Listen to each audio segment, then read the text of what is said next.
Okay, fantastic job in this. And I mean, when I was a little girl, and the first movie I could ever go to, it had to have been a disaster film. What do you remember? What your very first disaster film was in the theater? The Blob. To me, that was a disaster film. You know, I was a little kid, and what that thing, the fact that could crawl up a stick, even I could get at whatever I was, 6 or something, and I don't know. That wasn't a disaster film. Doesn't qualify, but that's as close as I can come. Do you remember seeing the Poseidon Adventure in the theater? I don't remember, no, really, but I know I saw it. I think I saw it in the theater because tape and videotape wasn't around then. And I liked it. I mean, it was fun to watch. Yeah, but I don't look at Poseidon, I must say, even with all the talk there's been in the media over the years of sort of putting it into a zone of a first kind of movie of a nature. I think there's a tendency in our business to sort of build things out of proportion. I do think that Poseidon was a good movie for its time. I think that if you look at it today, just on its own as a movie, you can certainly understand why someone like Wolfgang Petersen would say, I'm going to do my version of that, and not feel sacrilegious about it. It's not remaking Casablanca, it's not remaking Gone with the Wind, it's taking a picture that I think that in terms of technology, if you look at it from a director's point of view, you can say, I can do a different movie, and by the way, with the different style that I want to do it in, today's technology is going to help me a lot. Yeah, so what was it about this? I'm sure you read the script and you go, whew, this is going to be pretty physically taxing. What was it about it that you went, I really got to do this film? I never do that. I never do, I really got to do this film. The only thing that would make me say that would be so much money that I say, I really got to do this. I don't care how bad it is. I'm joking. I really did think that it would be fun to work with Wolfgang Petersen in this kind of a movie. You know, this kind of urgent, intense situation. I think he does that about as good as anybody ever has, and I wanted to be involved with him in that kind of a film. So it was primarily the concept that Wolfgang was going to be the one who was leading the way here. Did you have any kind of preparation for this movie in terms of the water stunts or anything that you did? I mean, we've seen you do these things, but I mean, this is pretty extreme, and it was extreme in terms of the psychological barrier of going underwater in the dark, and the lights are on you, and you can't see very much, and you're dependent upon somebody to come in to give you air because you can't get back out of the set. You know, that was different. I've done movies that were a lot more physically taxing, but I never did a movie where I got sick more. You know, I was sick through the whole movie basically because I ended up getting I had H influenza and I had bronchitis and real bad sinusitis, and then eventually I got pneumonia. So I went downhill all the way. Eventually I healed up and I was really happy to feel good again. When we did the underwater stuff, I felt good. But it was grueling. I mean, it was kind of a grueling type. But when you see the movie, you see why. I mean, you can understand. It makes sense. Did you ever have any sense of panic? I mean, as an audience member watching this, you get claustrophobic watching it. Yeah, I know. No, you kind of it was controlled panic. And then it was also one of those things where when you're making these movies, after you've done these for a long time and you've done these kinds of movies, what you really look out for is you try to stay safe. Because the opportunity exists constantly to really have something go wrong in a very bad way, especially here. Electrocution in the water was really the thing that was constantly on everybody's mind, in the back of your head. Certainly was mine. And then one day a guy, got jolted pretty good when his feet were in the water, and all the excuses and all the, oh gee, I didn't think that was possible. And, well, we've checked the safety, whatever. You don't care about hearing it when you read in the paper the next day, 25 people were killed yesterday on a movie set because of whatever.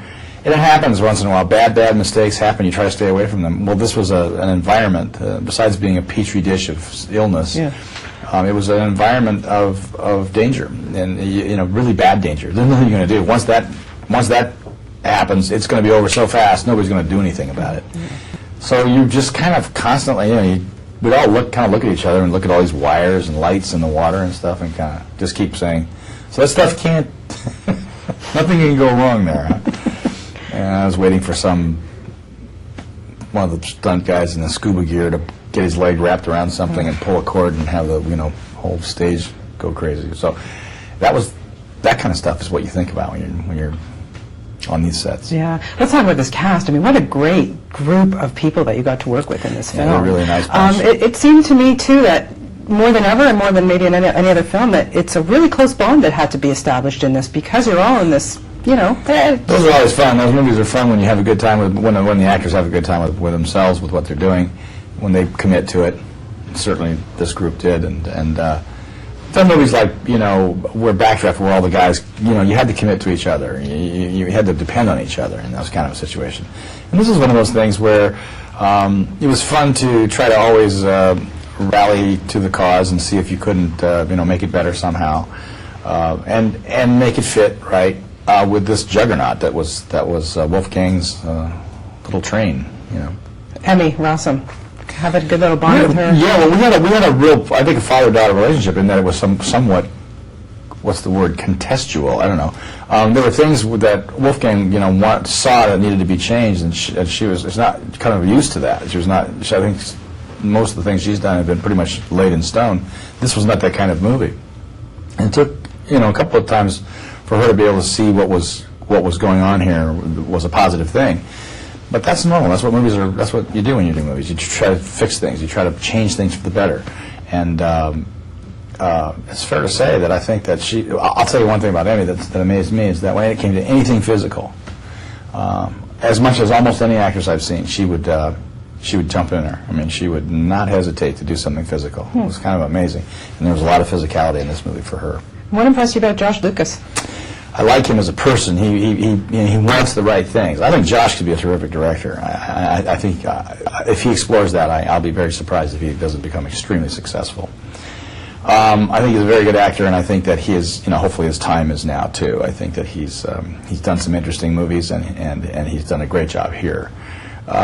He's very smart, very aware of what I think. I never disagreed with him. I never ever disagreed with anything he had to say. And more importantly, he never disagreed with me. And that's what's great about Josh. And that's what counts.